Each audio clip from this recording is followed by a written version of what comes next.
Welcome to our channel. Today we how to reset HelloTalk profile, full guide step by step clearly. To reset your HelloTalk profile, first, open the HelloTalk app on your device. Next, log into your account if you haven't already. Once you're on the home screen, tap on the profile icon located at the bottom right corner.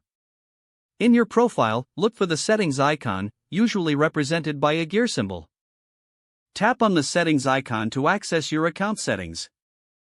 From the settings menu, scroll down until you find the account section.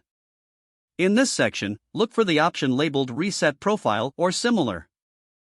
Tap on that option to proceed with resetting your profile. You will see a confirmation prompt asking if you're sure you want to reset your profile. Read the information provided, as this process may delete your existing data. If you're sure, confirm the action by tapping the appropriate option.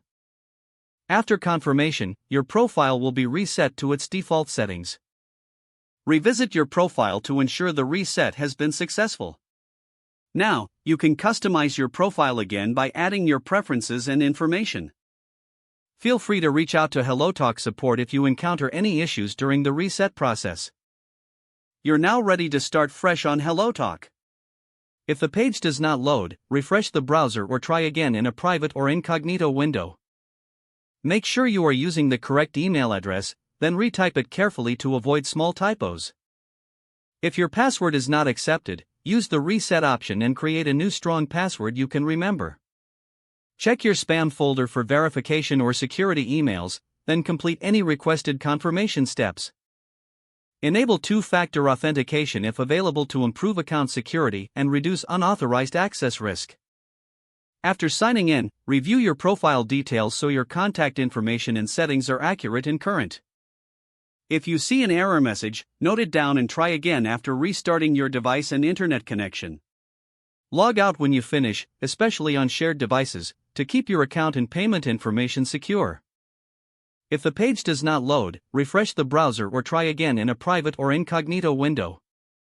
Make sure you are using the correct email address, then retype it carefully to avoid small typos. If your password is not accepted, use the reset option and create a new strong password you can remember. Check your spam folder for verification or security emails, then complete any requested confirmation steps. Don't forget to like this video and subscribe to our channel for more step-by-step tech guides.